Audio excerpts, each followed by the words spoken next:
while we're doing the IT, I'm Charu Despande. I'm a clinical geneticist and was a pediatrician in previous life. As you can see, not very good at IT, so need help. So what I'm hoping to do was to highlight the challenges of doing the diagnostic testing. For most families, I think the question is, well, okay, you've given us a clinical diagnosis and you're telling us this is mitochondrial disease. How can you confirm it? So a couple of things to point out before we start the presentation. It's quite a long journey and it might bring back memories of your own journey for reaching this diagnosis. But I think the important thing, thank you. Just need help with this, thank you. But the important thing is to highlight that all of us nationally work together. So it doesn't matter which regional service you've been seen in, which specialist service you've attended the clinics for, we all do talk to each other and many of us know each other. So often we will say, well, we've got this problem, we've got this condition, can you help? Have you seen something like this? So we will get a diagnosis for you one way or another. What I'm planning to do is to kind of talk you through the journey of diagnosis. It'll be very quick because most of it is going to be familiar to you. When we see a patient clinically, half the time you're thinking, do I know what this condition is, or do I need to do some more work? To be honest, for mitochondrial disorders, you have to be aware that this is a possibility. Joe very nicely highlighted that your average clinician may not be familiar with it, and often you will have multiple hospital visits, see multiple specialists before somebody says, could this be a mitochondrial disorder? The challenge is, there isn't a pattern. It isn't something somebody has seen before, you just have to be aware of it. Because mitochondrial disease, the clues are in the history. Sometimes it is the onset, sometimes it is the progression, sometimes it is the combination of symptoms, or sometimes it is just things that you have worked through and that is your last resort. So it can be a quite long journey and it can be quite disheartening. Sometimes there is a family history to guide us, but not very often, particularly when it is a child. In adults, we sometimes do get that help. But often it's multiple organ involvement and it is generally a progressive condition. When I say progressive, it isn't rapid. It can be step by step or it can be slowly declining. And it's only the awareness of the clinicians of the pattern that actually helps us to get to the diagnosis. But the most crucial bit all of us clinicians rely on is the laboratory investigations. And Carl is going to talk to us about the laboratory side of it. Thanks very much, Charu. Right, so I'll just try and follow on from Charu's introduction. So Charu's just gone over clinical assessment. Another important investigation in a lot of families and patients can be radiology testing, so particularly MRI scans of the brain, for example. And then moving on to laboratory investigations. Often you're asked to give samples that go off for laboratory testing. So these could be blood samples, lumbar puncture occasionally, more invasive samples like muscle biopsy, liver biopsy, and skin biopsies. And these can then be tested in the labs in a number of ways, and I'm going to go through this in more detail on the next few slides. So there could be biochemistry tests, I won't run through those now, just in the interest of time. Muscle histology, if some patient has a muscle biopsy, and then genetic testing on a range of different samples.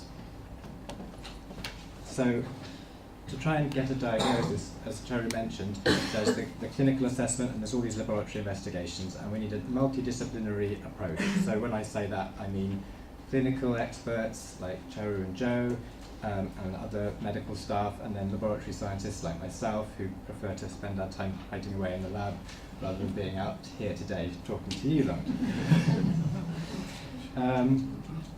And one route to this is the NHS highly specialised services for rare mitochondrial disorders that Alison has already referred to, and Joe as well.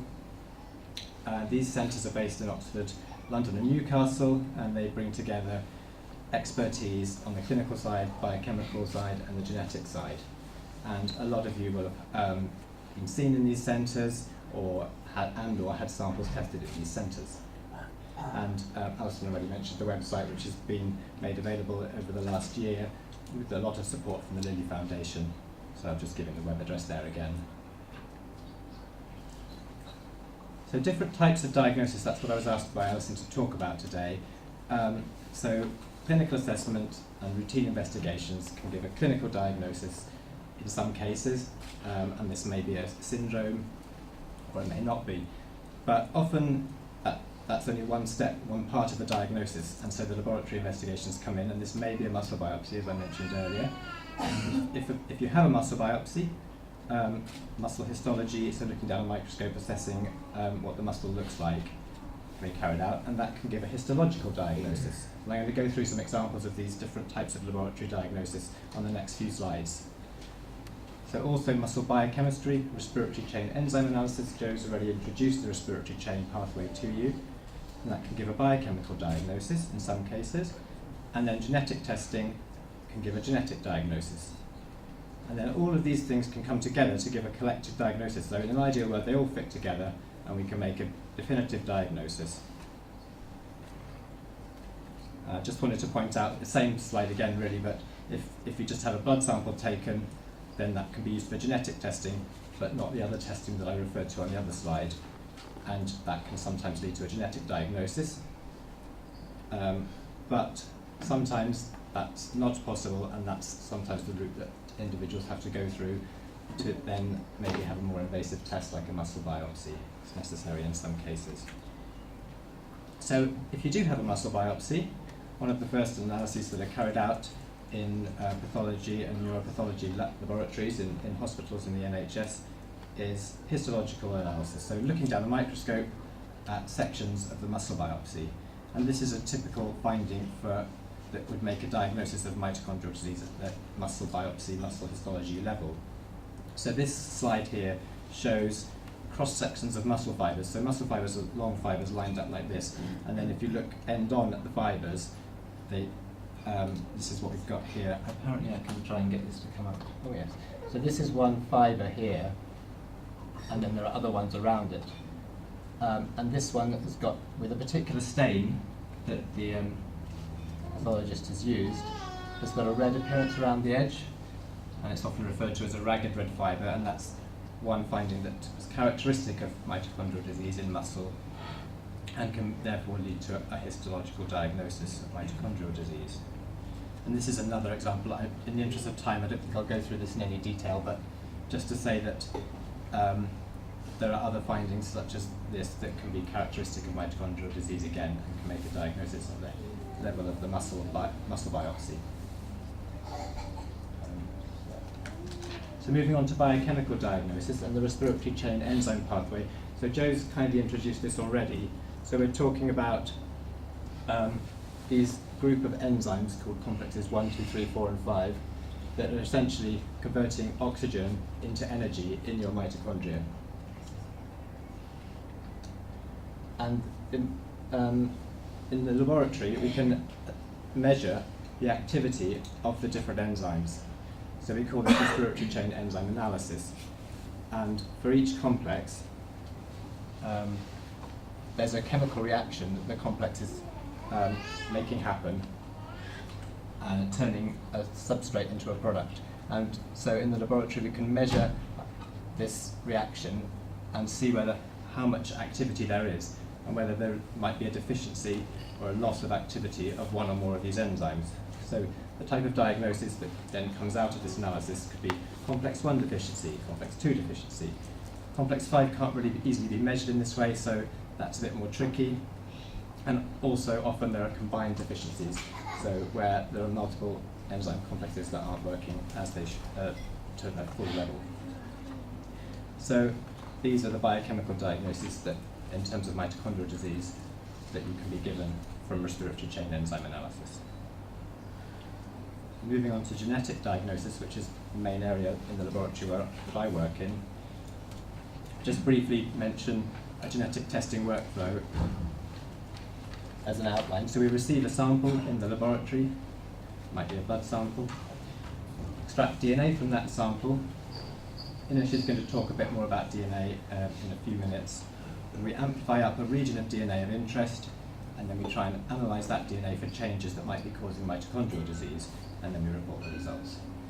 So that's the basic workflow that we follow. And just to mention that it's 30 years now that it's been possible to carry out some form of genetic testing for mitochondrial disease, but in the early days there was very little known.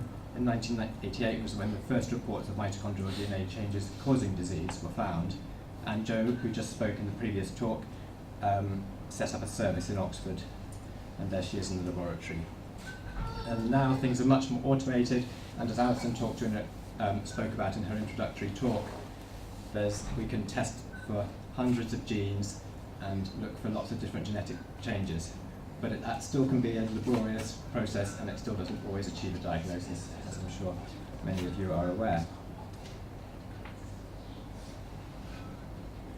Right, so this was just to show some of the results that we can obtain on genetic testing.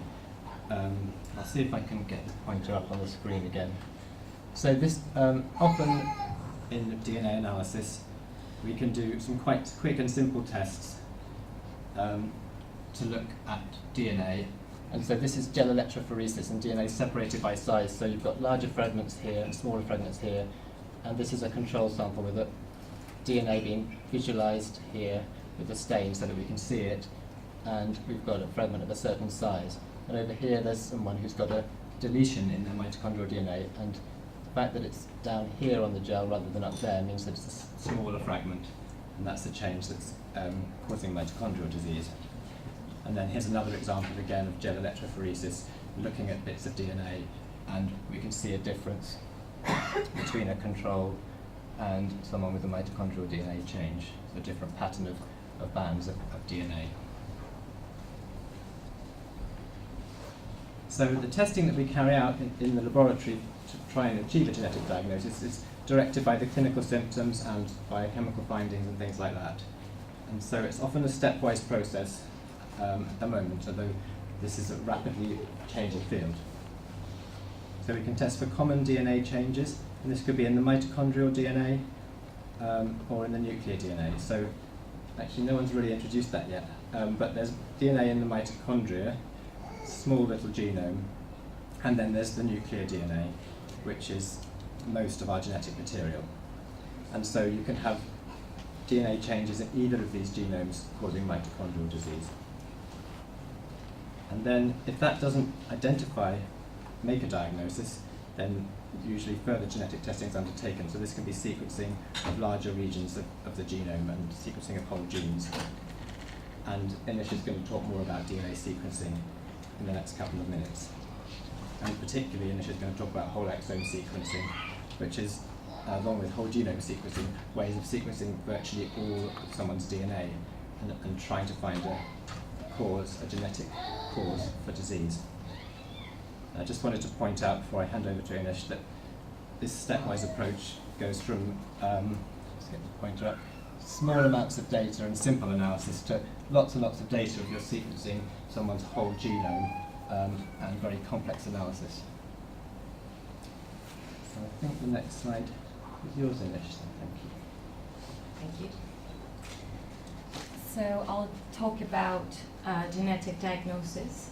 And so the main aim of the Lily Exome Project is to provide families with a diagnosis, so we know that there's something wrong, and we want to identify the gene that is causing the disease, and whether that gene is in it's a gene that is already been described to cause mitochondrial disease, or if it is a new association with the disease.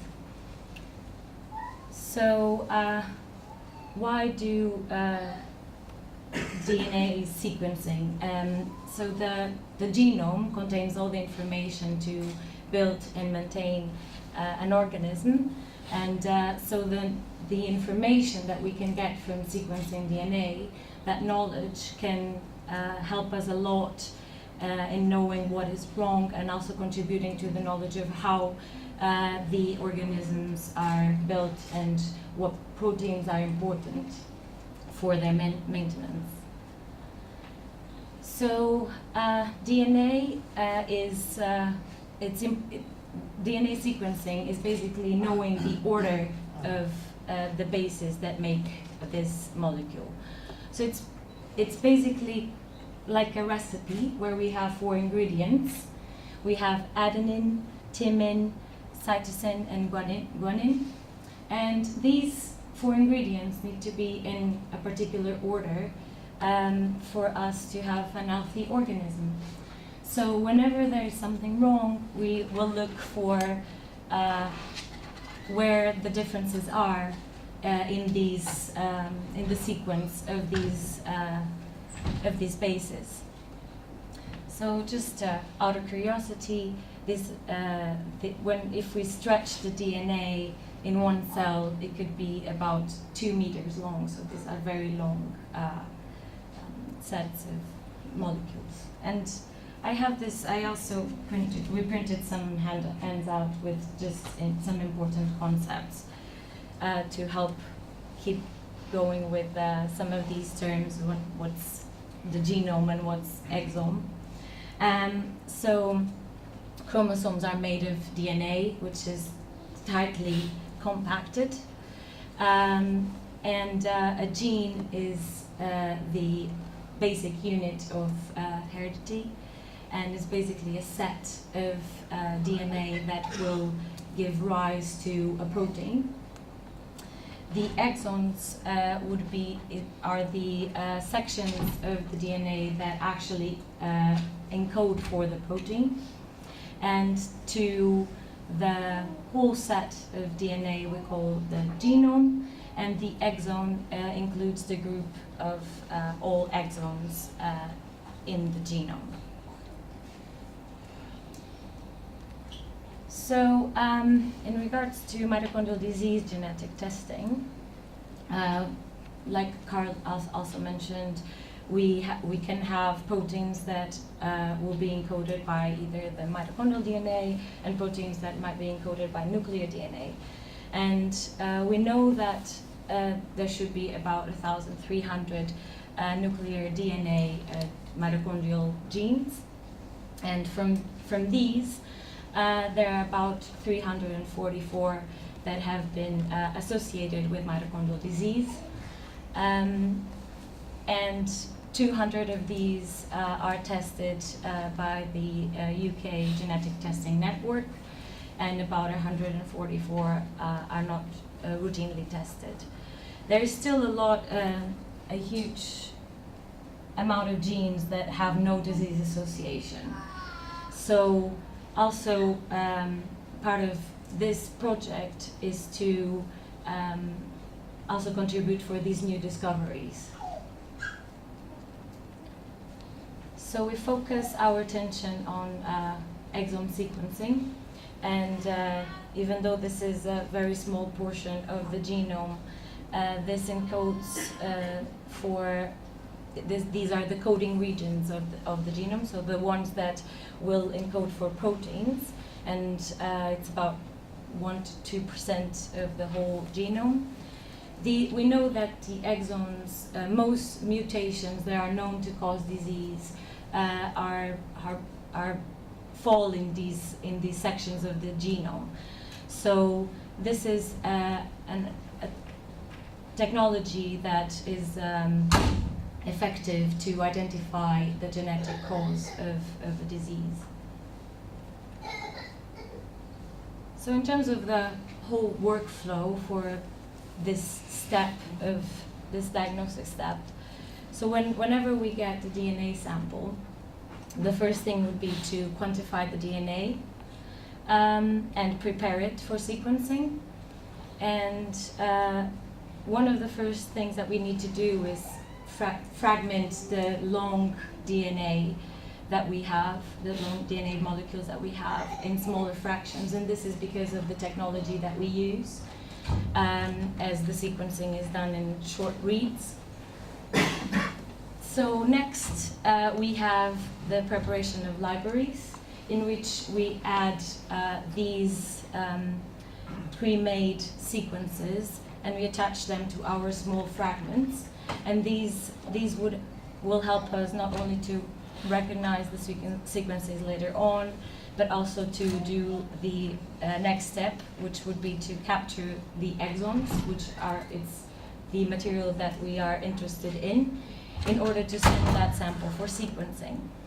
And last but not least is the data analysis, in which our main aim is to, among all the information that we're given after this protocol, to find that one gene that might be responsible for the disease.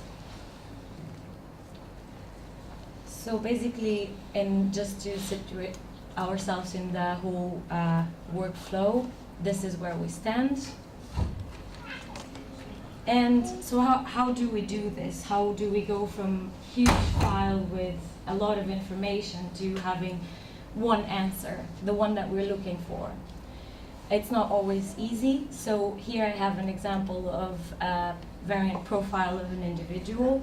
So let's say that we start after sequencing, we have about 22,000 variants, and we want to get from these 22,000 to one, which we would assume would be the causative variant. So in order to go from these 22,000 variants, we need to filter our data. And to filter our data, we base our filtering steps on the assumptions that the disease is rare, that the mutation will lead to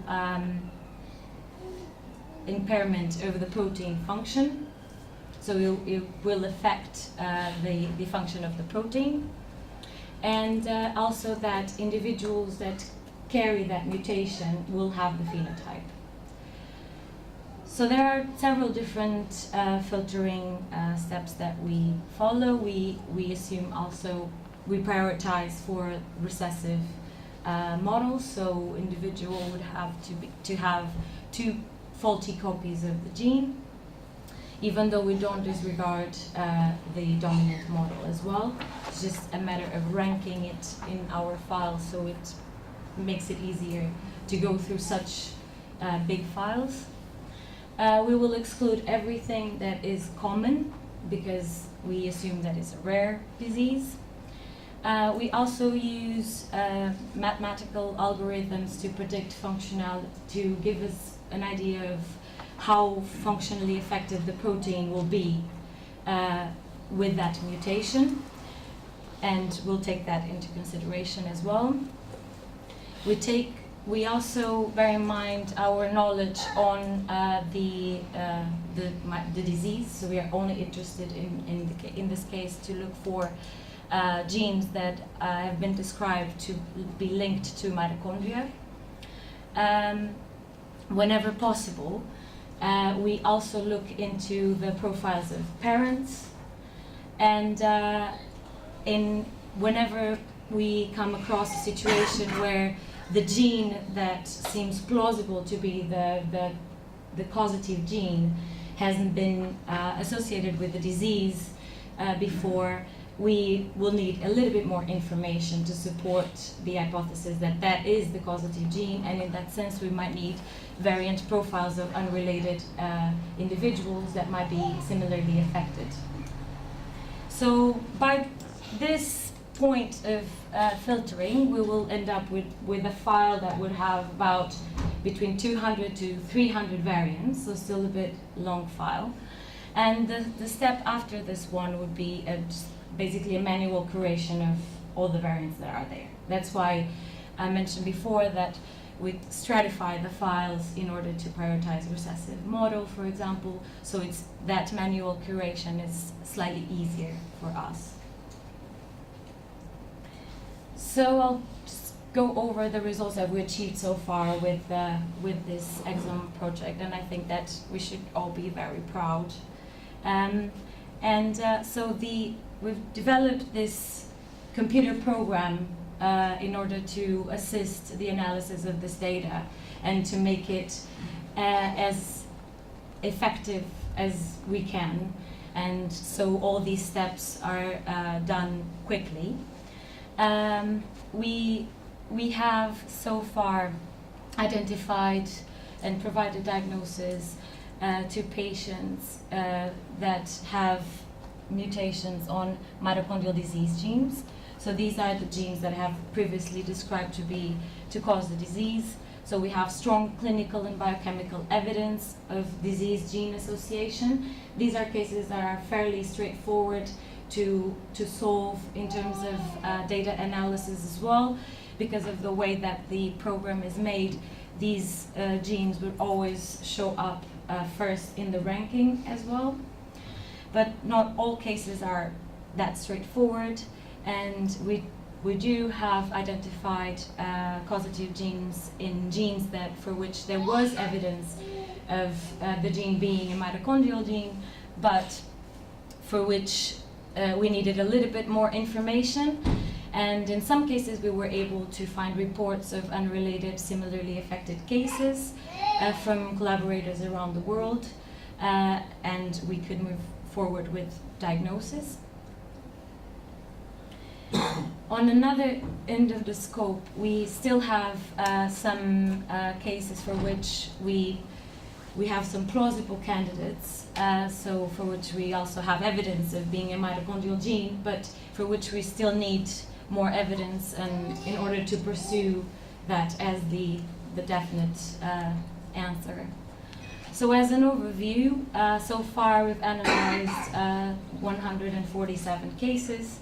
We've identified 43 cases for which there are mutations in mitochondrial disease genes, 30 cases for which we might have new discoveries, 38 cases with plausible candidates, and 36 cases that are still unsolved. In regards to these unsolved cases, we always keep our computer program updated.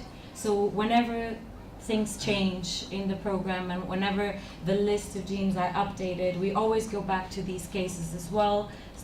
We don't forget about them. We always try and see if, with the knowledge that we have now, if there's something else that we can do, or if there's something that we can find that we missed previously. And now I'll pass to Charu again. So Ines has actually made it sound very simple. It isn't. I actually end up spending a lot of time looking at 200 odd variants and going through the paperwork again and again. We have briefly mentioned why we should choose exome sequencing over genome sequencing. Main advantage, exome sequencing, we're looking at a finite number of genes. It's quicker for us to analyze, and we're looking at genes which we are familiar with, which we know has a role. Whole genome sequencing, it is much more extensive. It's partly we are doing it through the 100,000 Genome Project, and many of you we mentioned earlier that Lily has funded a nurse who is helping recruitment to the 100,000 Genome Project. We are getting results through. It may seem forever, but we are getting results through, and we will be feeding this back to you. But what does it mean once you have a diagnosis? For many families, it is the next step forward. You have closure, you have an understanding of what happened, and sometimes coming to terms with what happened, whether it was treatable, and sometimes it was an inevitable outcome. So I think that is really important to the families I've met. But also the next step, looking towards the future. And for many families, we've helped with the prenatal diagnosis in a subsequent pregnancy. And we have now, I personally know of 2 couples who've been referred for pre-implantation genetic diagnosis. There may be more. But for a lot of them, there are other questions. What do we tell family members?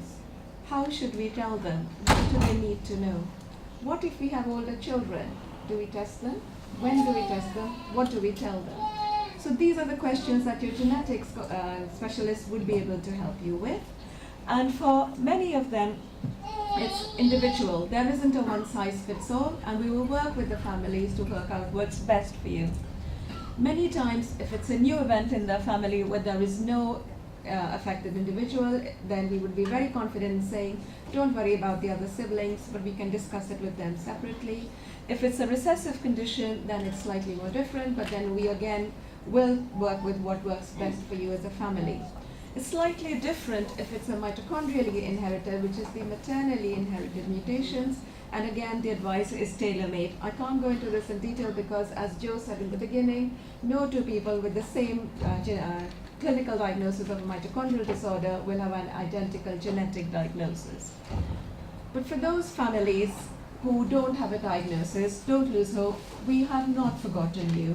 We are working at different ways of reaching a diagnosis. We are speaking to collaborators. We're looking at new scientific advances. We are looking at new strategies. So for those who haven't got a diagnosis, we are still trying.